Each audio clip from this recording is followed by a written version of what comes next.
Hello everybody, here we are today talking about the news from yesterday that the Ottawa Senators have fired their head coach, DJ Smith. Now before we start, please make sure to subscribe if you're new to me or hockey, whatever the case may be. That being said, let's get on into it. So yeah, unfortunately, if you are an Ottawa Senators fan, or probably more so a DJ Smith fan, it was a little bit heartbreaking to see that yesterday the Sens decided to part ways with their head coach. And this was one of those deals, unfortunately, that a lot of people, even just NHL fans, probably saw coming. After the St. Louis Blues fired Craig Berube as their head coach, a lot of people started to say, okay, who's going to be the next head coach to get fired? And unfortunately, DJ Smith seemed to be the candidate. His team, since he's been in charge, has not done particularly well. And this year, they're 11-15-0 and sit dead last in the entire Eastern Conference. So if you're sitting bottom of the conference, you're also sitting bottom of the division. And for a team that's coming off of an 86-point season, you were really hoping that this year could be better and they could build off of that season, maybe just maybe make a push for the wild card. However, as you can see, with them being bottom of the conference, the playoffs look kind of unlikely. And looking at Smith's tenure, I think the big reason why he ended up kind of getting moved on from was the fact the results were never there. Now, again, I'm going to defend him, especially the first 2 or 3 seasons. A lot of people say, well, they were never supposed to be a playoff team. And we talked about the Senators in a couple of our recent videos, and I agree. This was more on the fact that they wanted to get guys like Sanderson and some of these other players like Josh Norris developed, get these younger guys developed in that first few seasons and focus on growing this thing organically. However, last year, I think the results were expected to be better, and while they were better, they weren't a playoff team, whereas they were hoping this year would be the case. And while the expectations did, the results didn't. In fact, you see this team, instead of going from 86 points, likely finishing somewhere in the 70-point range. And that's where a lot of the decision probably comes down from in Smith's entire tenure here. They never finished better than 6th in the division. This year, they look like they could finish dead last, and he's done that one other time, I do believe. So this is a side that looks kind of familiar to some of those other teams of Senators past, where they were looking to rebuild. What the problem is here, they've got money invested, and they brought in veteran guys to make that postseason push. So the Senators owner clearly is not afraid of making big decisions. We saw him fire Pierre Diorian not too long ago, and he was the Senators GM for a while. It looked like he had made some interesting moves, bringing in Brinkett and getting a guy like Claude Giroux to come up to Ottawa because he's from there in Ontario. But the thing is, he and Smith are now gone as they look for the replacement, and it might be in-house. And the person I'm talking about is Jacques Martin. He was a coach for Ottawa back in the day, coached them in the late 90s into the early 2000s. The last time that he was the head coach for Ottawa was the 2003-04 season.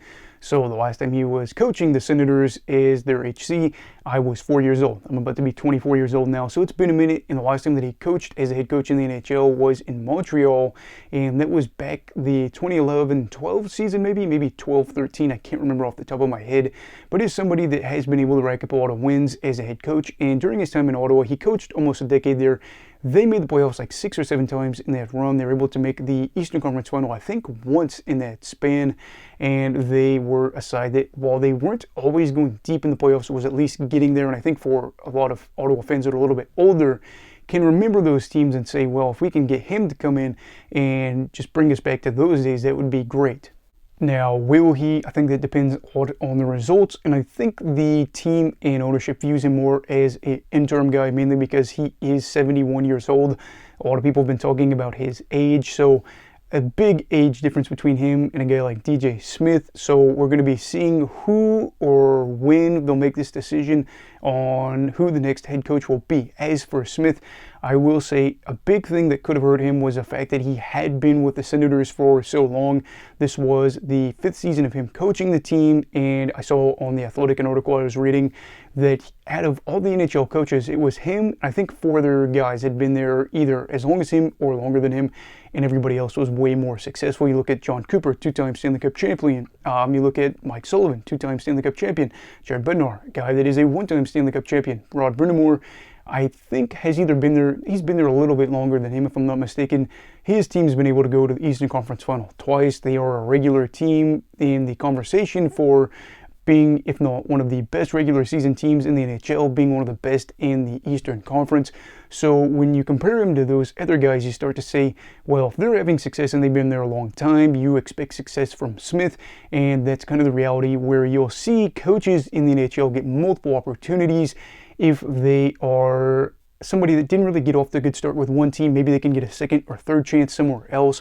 And you don't really see coaches get to stay in one place for a really long time, continue to not succeed, because if you are in one place for a really long time, you're probably either winning championships or contending for them. Again, in Brind'Amour's case, they've been there and near to a championship multiple times, whereas Smith unfortunately hasn't. So having all this said, Smith, if you're a fan of him, could probably get another chance with another team. We've seen multiple times before, coaches will, again, underperform on one side and they get a chance with another team. Things go well. I will say if he's trying to be head coach, I'm really hoping that maybe, just maybe, he could jump onto a team that's a little bit more competitive right out of the gate. And maybe if he has a good relationship with his former players now in Ottawa, they could put out a good word for him and say, we really liked him as a head coach. We think he would be a valuable asset for another team. What is his relationship with the players? Tough to say, because I think in the media, especially when coaches are there, you can kind of act like things are a little bit better. But sometimes you will see players, when a coach leaves, put out maybe a message that's a little different. Maybe it could be kind of a neutral kind of stance, or it could be a really bad stance. So how that goes really could impact his ability to get a head coaching job somewhere else. And with a lot of these younger guys having been coached underneath him for a while, a lot of people have talked about, will they be impacted by this in a negative way? I really am hoping not, as this is a team that I'd like to see get back on the right track. Now, will they? Tough to say. They've been a team that's been not great for the good part of the season. They're on a 4-game skid.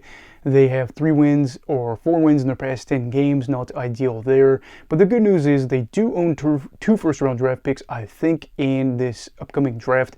Now, I do know that they have to give up one of their first-round draft picks because of the whole Vegas trade debacle during the Dorian era. So I'm not sure when they're going to pick that. So if they really like what they're seeing in this upcoming draft, maybe they push that off another year or 2. I think it has to be within 3 years. And they could have 2 really good picks, or maybe they package those 2 picks together to be able to get a really, really good pick, maybe in the first overall pick. I don't really know who would want to give up on Celebrini. That seems to be the consistent top pick right now, but I guess we will see. But as for the Senators, their search for a head coach continues, and DJ Smith is out. So hoping that maybe he can get a different opportunity somewhere down the line, and we're hoping that Ottawa can get back to where they are at least a playoff team.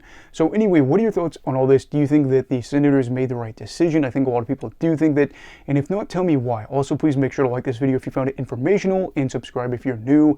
Everybody stay safe, have a great night, and you love hockey, alright. Goodbye, Brigadiers and Brigadettes. This is your captain signing off. Have a great night.